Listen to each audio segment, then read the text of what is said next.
Alright, so welcome back to yet another video, and for today we're going to be going behind the scenes of the post-production side of Burnout. And I know I just released a video on how I filmed Burnout, but I thought that it would be really interesting to take you in the post-production side and how meticulous that the editing process really can be. Because I am so proud of it and I think that it went really well, I want to share what I did. Without further ado, let's jump right into it.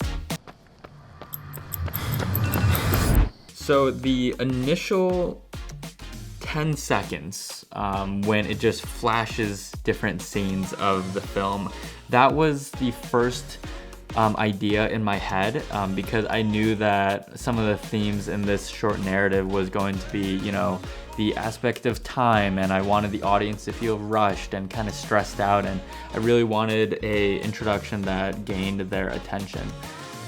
And the different sound effects, so like the alarm going off, the heavy breathing, the footsteps, and then all of a sudden it goes to, you know, the still shot of Corey walking into frame. I think that the pacing was really good there, and you go from, you know, the huge crescendo at the very start, and then you kind of taper off, let the story unfold, let the character kind of develop, and then we pick it back up. And so this shot, I really did like. I liked how Corey was kind of in the center. You could kind of see the trees on the right. Added some vignetting to kind of block off some of the construction on the left side, but you could still see some of the cones, which wasn't really ideal. But if I zoomed in even further, the shot would have been a little bit more grainy than it was. The drone shot follows him into the darkness, and I was like, man, I wonder if we could transition out of that, you know, very smoothly, very, very seamless. And so just, that's a simple cross dissolve into a running shot right there. And this was very purposeful. You kind of see a silhouette of Corey, but you don't really see him running quite yet. And one of the huge things that I really wanted to emphasize at the very start was I didn't want Corey's face in it a whole lot. That's because I wanted the audience to put themselves in Corey's shoes straight off the bat. And I think sometimes it's really hard to imagine yourself when you see someone's face. After we see the side shot of him running, we see the narration really kind of get back into it. So really kind of the chunk of the story is coming to play right here. So, you know, there's no instant gratification. You have to be consistently good in order to be great. So these little transitions, we have a lens flare right here to really add to the pacing of the video. So we have a super slowed down clip of Corey running, and then it almost twists like this, and then a lens flare straight into him running fast pace. So we see the pacing kind of go up a little bit more in this video. I think what makes a difference between a good video and a great video oftentimes is the soundtrack and the sound effects that you have in the videos.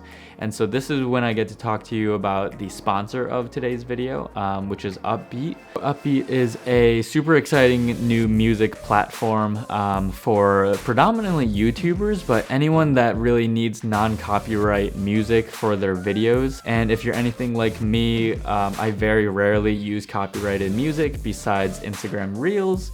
But for freelance clients, for corporate clients, for different clients, and these highlight videos, YouTube videos, especially where I put music underneath my talking and kind of just in the background, that's when I use Uppbeat the most. Initially, I had a free account, and so, you know, seeing which songs I liked and then kind of gaining a feel for the different type of genre that I like, and, you know, trying to see if Uppbeat had all the music that I did. And Then I upgraded to a premium membership and, you know, gained access to the whole entire music library, and I'm super happy about it. There's a music library, but then also a sound effects library. So if you type in a sound, for an example, a person running on concrete, then you could download that track. And for me, the sound effects option has really played a huge part in these types of videos.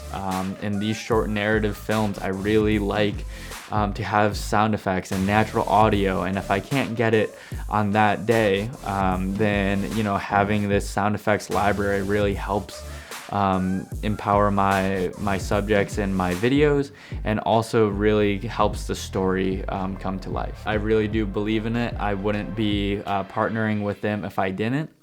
So yeah, I hope you guys check it out.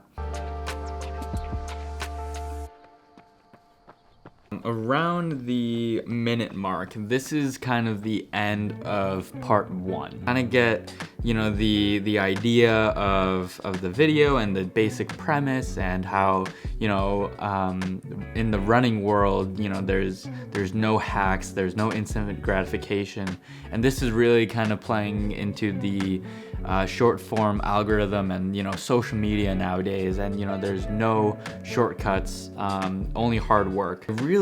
I really do love how it ends with, you know, just a super longed out shot of Corey just running, and you just hear his breath and you just hear the footsteps, and that's all you hear. There's no music right there, and then it just cuts to black, and then you're wondering, you know, what are we going to do? What are we going to see? And then all of a sudden an alarm is blaring in your ears, and we're to Corey getting ready in the morning. So we're back into, you know, step 1 of the whole entire process.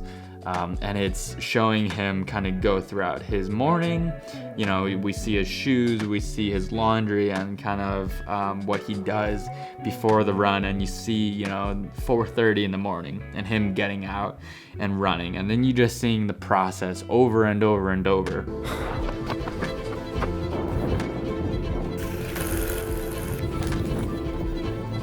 I gained inspiration from movies like Edge of Tomorrow or Groundhog's Day, or any movie that involves time, especially Christopher Nolan. I love the repetitiveness and how you could really invoke a lot of emotion and a lot of stress into a short amount of time. The scene where Corey is taking a break, this is one of my favorite clips that I shot in the whole entire film, because I got to do it handheld, and you kind of had a natural camera shake through it all.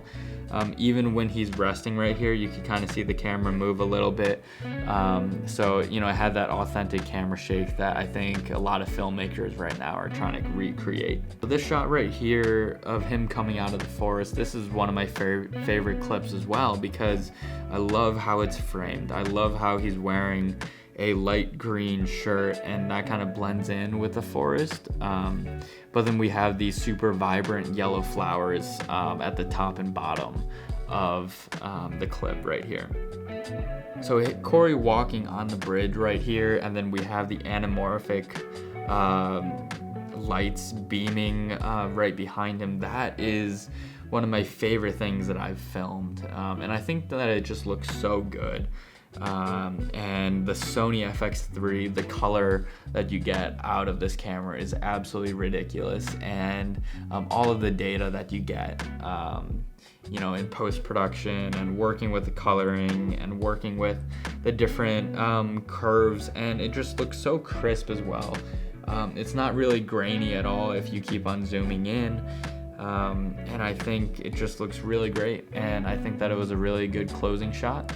We did film a little bit more after that, but I think to end on that wide angle of him looking out on the bridge was really kind of the perfect ending to this whole entire film. So I hope you guys enjoyed this video today. Comment down below your favorite scene in this whole entire film, and I will see you guys in the next one.